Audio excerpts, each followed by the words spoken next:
Hey you folks, Quillican here, and welcome to another episode of Let's Play Football Manager 2017. It is the second season of Air United, and we are in the promotion playoffs. We had a slightly salt-inducing match last time, where we ended in a 3-3 draw. If you told me ahead of time that we would have drawn Kilmarnock in our away match, I would have been pleased.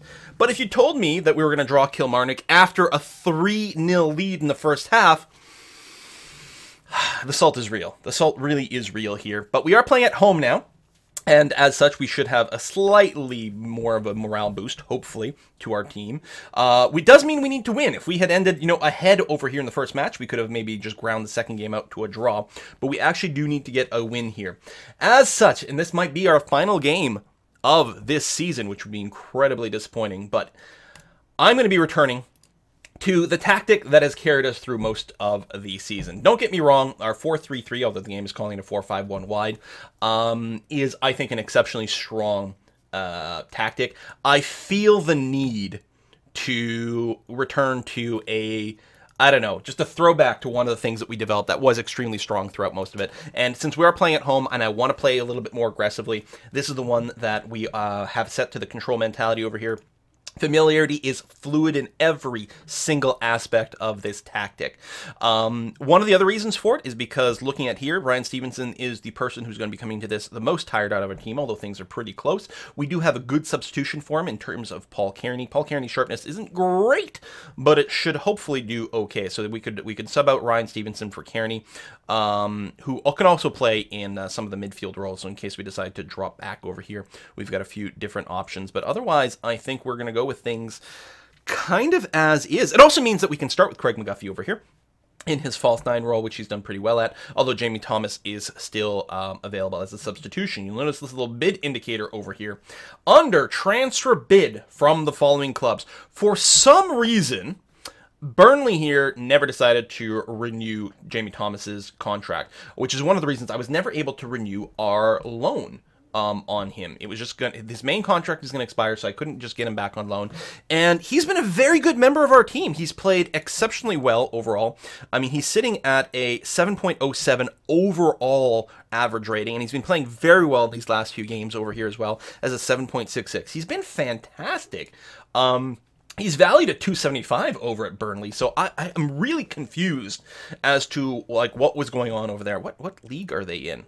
English Premier Division. Okay, I suppose in terms of English Premier Division, Jamie Thomas may not be good enough for that. I mean, he's only got 3 things in the golden numbers at the ratings we've got. They're only at 13. He doesn't have a ton of standout stats. In fact, he has no standout stats. But I think he has a lot of overall very good stats, especially for the position he's being asked to play in. He's still developing. He's only 21 over here. So I think there's a lot of potential for this guy. If nothing else, maybe we sell him next season. We make a ton of money on this. He did want a fairly high salary, is what he was asking for, and maybe that's one of the other reasons. Maybe Burnley couldn't really come to terms with what he was asking because he has been doing very well. He wanted a pretty high salary, which was above what we were able to do. So I had to butter him up with a lot of extra bonuses. He hasn't actually agreed yet, but I'm hoping that he will, because I think it's a good investment both in terms of player quality as well as possible sale later on. We'll see how that goes. Anyway, yeah. So we're gonna do this. We have to win this one. It's must win. We can't grind it out to a draw. We've been practicing our attack movement. We've got our aggressively minded play style set up here. 18 degrees, partially cloudy, so no rain, calm wind. You know what this? We should have the set pieces set up for this particular structure. It's interesting. Brian Gilmore is really good at the corner kicks. He doesn't see any play on our team, unfortunately, just because he's not really in a position for us. I don't think he's been played at all. He saw one appearance over here. He probably should get a little bit more love, but, it is what it is. Yeah, I don't know. Let's go. Let's go. This must win. I hope everyone is wearing their Air colors, and is rooting us on. I think the odds makers are still putting Kilmarnock as a slight favorite. I can't blame them. They've been very good. They've been very, very good. I mean, they did win their first round. Yeah, Kilmarnock's still a slight favorite. This could be the last time we see Jamie Tom. You know what? Special plans. Can't speak more highly of him. He's been great. We've been lucky to have him. Craig McGuffey, fairly long run without scoring a goal. I have faith he'll find the net. He's going to do it. Yeah, Tom Pope is injured, and maybe we should have never picked them up or something like that. Apply advice to team. They have switched out one of their strikers. This one's pace is low. His acceleration's a bit higher. But I think with the lower pace, it's going to be fine to tightly mark him. I think I agree with this. It's going to be okay. Continue team talk. Listen, you got to crush face here. I expect a win tonight. I'm going to tell you this with passion. Mood's very good. I don't think I'm going to overdo it with too many... Although it'd be great to get these guys to spur. I wonder if I can do it. Like, I have faith in you.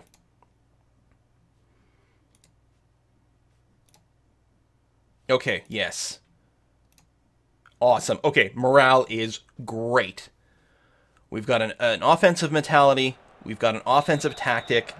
Craig McGuffey's been on here, someone we've really gone and developed. I mean, he'd better score because we gave up like 300 grand for him, which I really shouldn't have done, except that, you know, he's sort of the poster child for what we've done with this series. Stevenson with the free kick. It does go high. I think he has delivered on some of those free kicks before, though. We are only 3 minutes in, so it's too early to look at stats. Vincent LeBaron, who's on the wrong side right now. Oh no, I'm confused about what direction we're moving in because we've had some camera shifts. Never mind. Craig McGuffey going around the opponent. He's very good at that. He centers it to right. I gotta say, 10 out of 10 for Craig McGuffey's play there. The way he darted around people, the way he did that pass, but the one-timer, which is going to add some inaccuracy because it happened so quickly, did go wide. Gary Fraser moves it up to Craig McGuffey. Hopefully he's not offside because it is a goal. Is it a goal? Is it a goal? It's a goal! Oh my god, Craig McGuffey, 12th goal of the season, hasn't scored in a while. We were just saying, like, no, no regrets. 300 grand, who needs that? Because if we can win promotion off the back of that goal, it's all been worthwhile. Gary Fraser loses that. Dara Fortis with a beautiful takeaway, gets the pass to center. Ryan Stevenson, though, he's not the king of all headers. Does go a little bit wide. I'm really happy with how this is starting. 5-0 on the shots. Yes, LeBaron to McGuffey. McGuffey passes back to Gary Fraser. Fraser over to Fortis. Gets it over to Craig McGuffey. He takes a shot from relatively close. It does just go over okay as a goal kick. I wasn't sure if it was deflected or not. Hard to tell from some of the angles that the goalkeeper got on there. Another shot, another real possibility, though. I mean, again, it's sort of like the last match where we've gotten really good offensive play in the final third over here. Beautiful movement of the ball around. You know, where it's 4-3 overall on aggregate between the two games here. Cool Bailey does have a beautiful shot. It's saved. I gotta say, kudos to Alexis for saving that. That couldn't have been easy. It is going to lead to a corner there, and we could see a 1-1 at this point. Fraser just bops it away as an interception. It is going to be a throw-in for Kilmarnock, so the offense is not stopped, but it's a little bit less dangerous on a throw-in than a corner kick. And, okay, we are back on the offense. Crane to Tony, back to Crane. Hold on, I forgot. This is the bit where our throw-ins are inverted. I should probably go and adjust that, just for the throw-in situation. Also, I'm not sure about the free kicks. I think I'm inverting the free kicks, and I don't think I should. Let me just go and check these throw-in stats though, because Ricky's on the left. Yeah, so we want you to still be on the left. You're defensive left. You're defensive right. Yeah, I think that's going to be much better. So yeah, for the free kicks, first of all, Daryl Fortis isn't in here. And I think we want them to use their actual proper foot.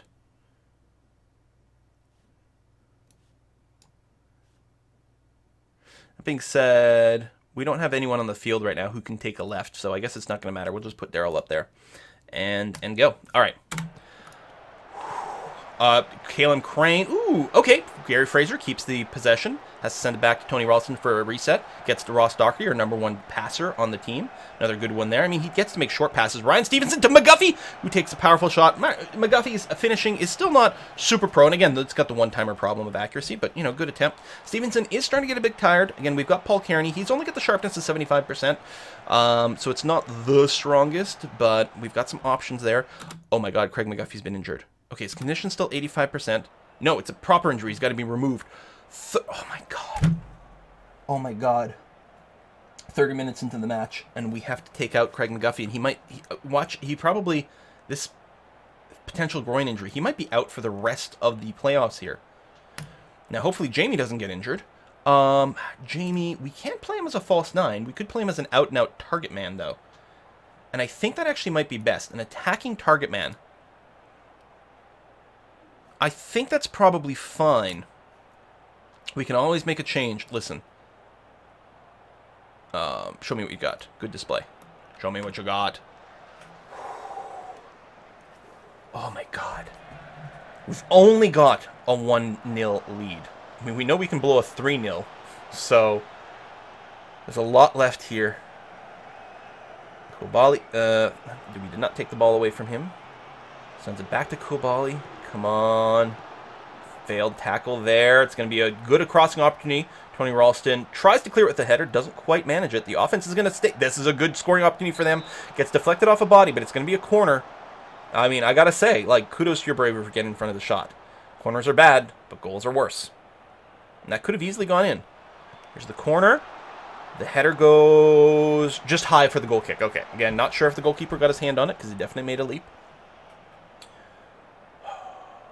And the offense for Kilmarnock does not end.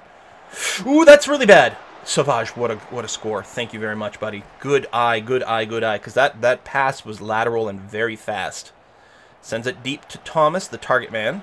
I could really tell him to just take the shorter kicks. Again, it might be a better idea. I think that's actually, yeah, that's what I'm going to do. Hold on. Listen, you. I'm not going to tell you to pass to anyone specifically. I'm just going to tell you, like, take short kicks. I could also say play out defense, I think, would be a possibility. But yeah, because we keep dumping it and then losing it. And we've got a good ability to pass up our own center here. So we don't need to send it too deep. Crane, beautiful, beautiful interception. LeBaron to Ryan Stevenson. Back to LeBaron, who's going to be able to move it up a fair bit. Actually sends it forward to Thomas. Thomas is going to have to send it backwards. Stevenson over to Gary Fraser. Fraser takes a shot there, but there's someone right in front of him. Ross Doherty, beautifully fast capture of that ball. Fraser to Fortis. Fortis probably send it up to Thomas, maybe? No, nope, back to Fraser. Fraser to Thomas now, looking for someone to pass to. Doesn't find anyone offensive. Vincent LeBaron's good and open on the side. Oh, that's actually Caleb Crane moving well up. Back to LeBaron. Crane moving up a little further. Thomas to Daryl Fortis. Back to Thomas. Oh, that would have been a beautiful passing opportunity. Fraser trying to sneak it up there to Daryl Fortis, who still picks it up. That's going to be a corner for us. Okay. But yeah, if that ball had gotten to Daryl Fortis, there would have been a real opportunity for a goal there. Looks like our corner's not going to do anything. No yellow cards at all. 40 minutes in.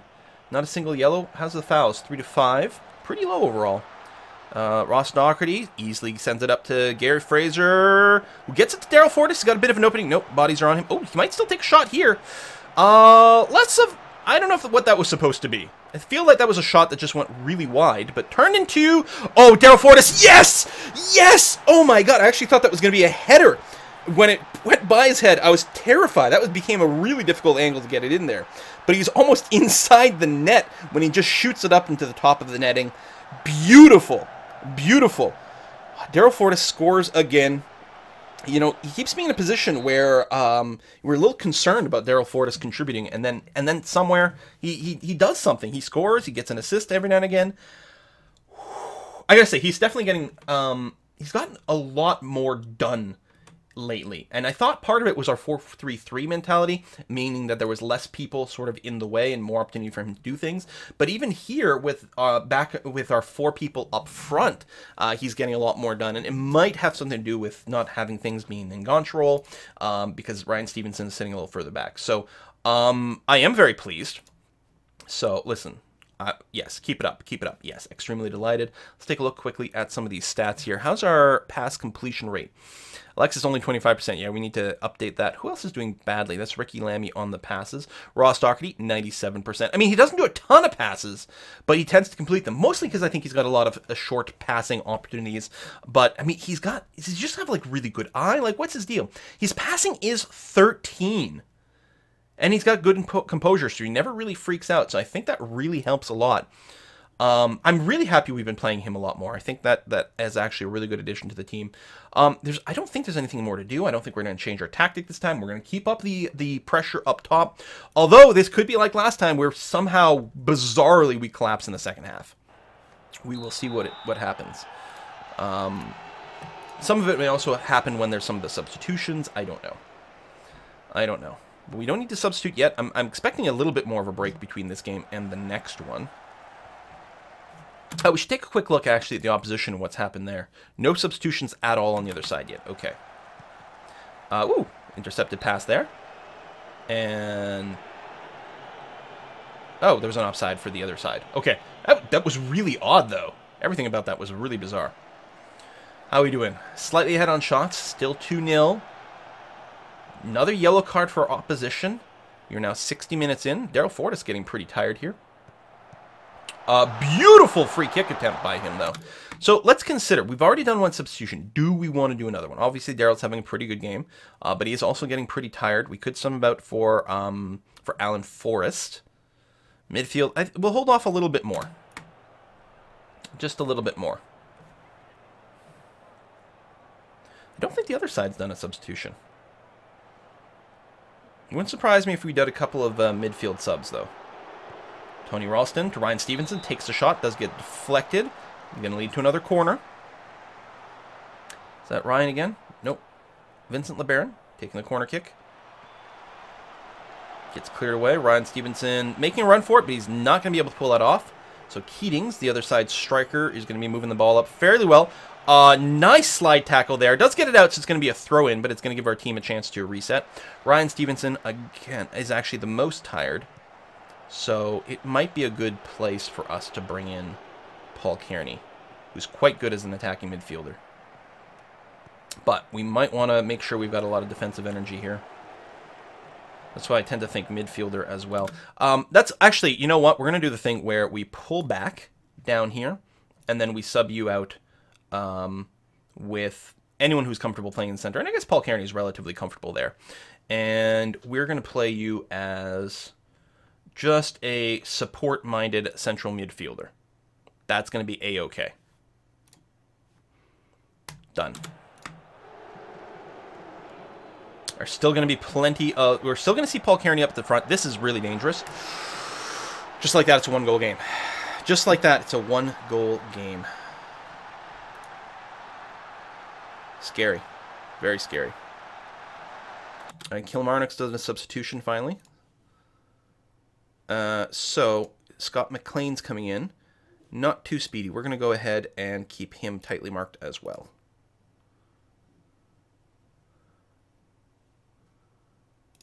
Show him on his weaker foot. Ian Wilson, we're going to leave as is. Okay. Time for one more substitute. Could be Ross Doherty. Waiting for next highlight. Nothing's actually advanced. Every now and again this happens. It sort of gets stalled out weirdly.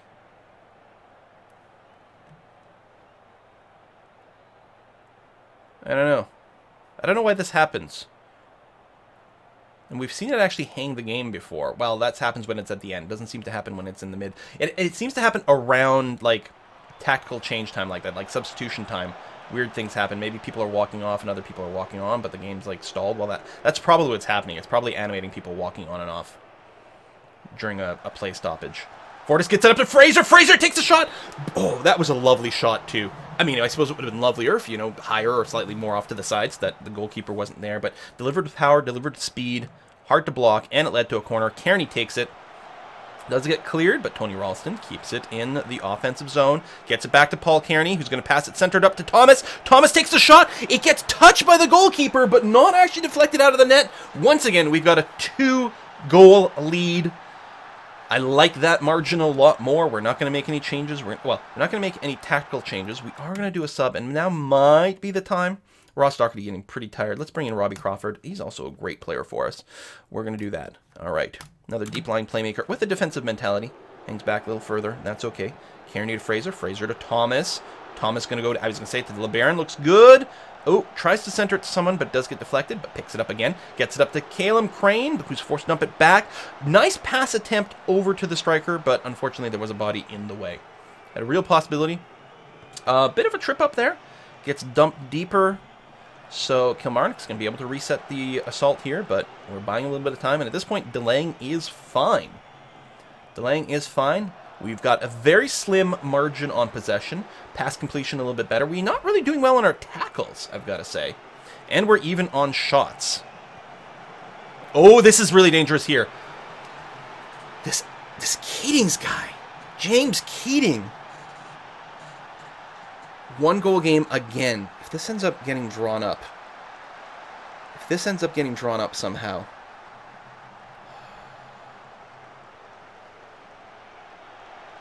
Robbie Crawford pulls a yellow card. 10 minutes left. I'm not going to worry too much. I'm not going to tell people to calm down or do anything like that. Gary Fraser getting very tired. He's been playing well. 8.5 rating with no goal scored. 1 assist, yes. But that's amazing. And he's getting a lot of shots on. I think there are a lot of shots on target is one of the things that's boosting his rating.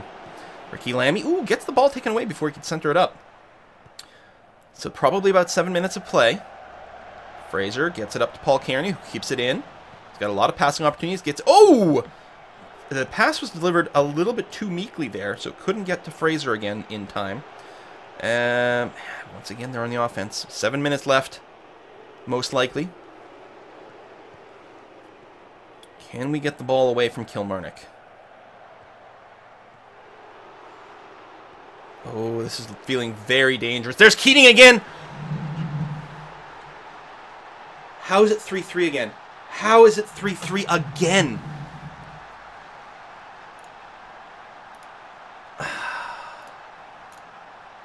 How is it 3-3 again?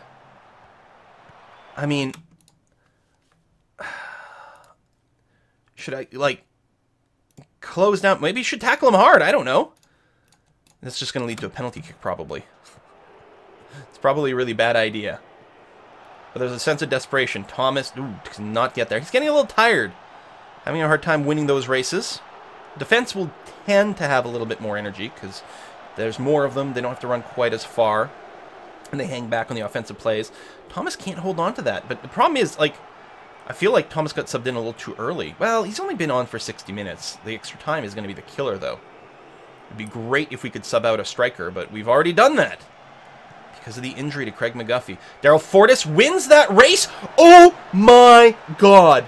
Daryl Fortis touches the top bar and gets it. If it was a half an inch higher, I bet you it would just bounce right back forward into play. We've got 3 minutes left of play.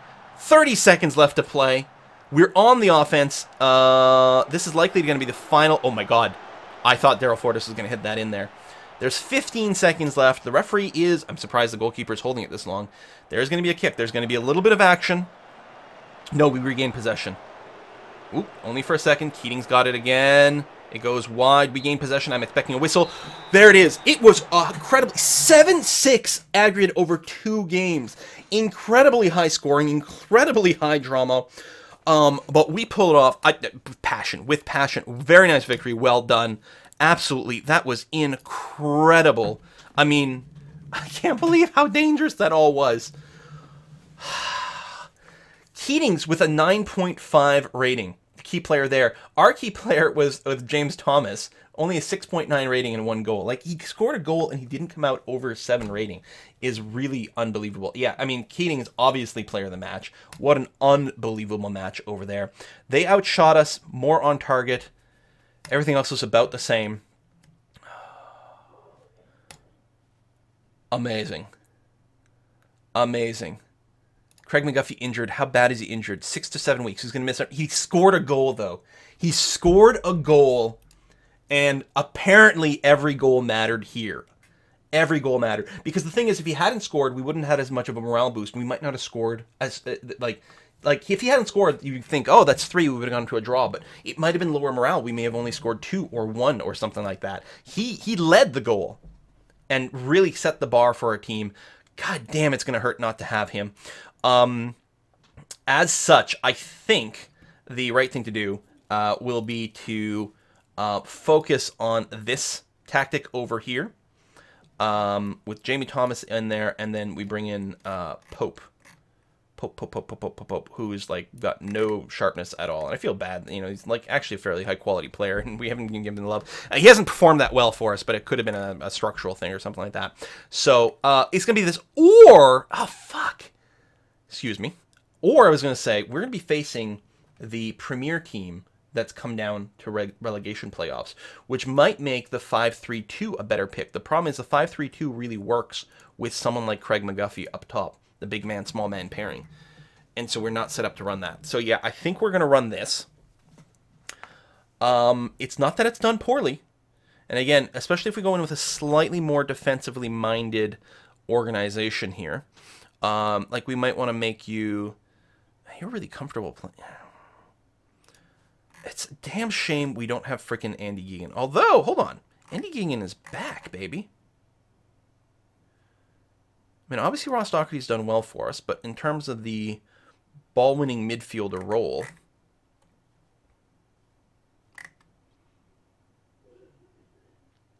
Andy.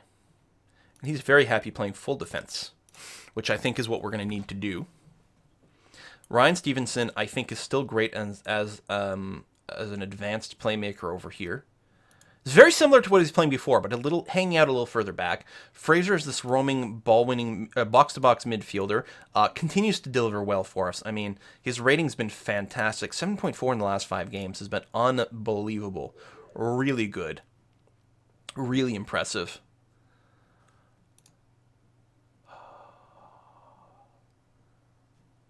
All right, we did promise Nicky a little bit more play. I mean, he's a little less strong than Ralston, but not really that much. And again, we just put him in here. He's super comfortable in that role. We don't need him to run up. In fact, that's really not what we're going to be looking for. I'll keep Caleb Crane here because he's actually stupendous on the run-up and really provides some dangerous attention on the left-hand side. Most likely something like this is what we're going to go for. It'd be great. I don't know what our schedule is. I don't know if we can get Tom Pope to play in an under-20s match or something like that. It would be lovely. Our next match is... I'm sorry, is that in 4 days? Jeebus, that is not very long. How's it unknown? It's the playoff finals. Whew. We have a chance, folks. I can't remember. Did we get it to the playoff finals last time? I feel like, no. I feel like we beat the first round, and in the second round, I think we were up against the Hibs, and we lost against them, and then they lost in the finals. So we've gotten further than last time. We placed higher overall in the Championship League, because we were third, maybe fourth last time. I think we were maybe third. Now we were second, and last time we got to the second round, but failed. Here, we did start in the second round of the playoffs, but won, just barely. This is going to be really, really, really, really dangerous, really sketchy. I don't like how weak-ass Tom Pope's going to be. We can't play McGuffey.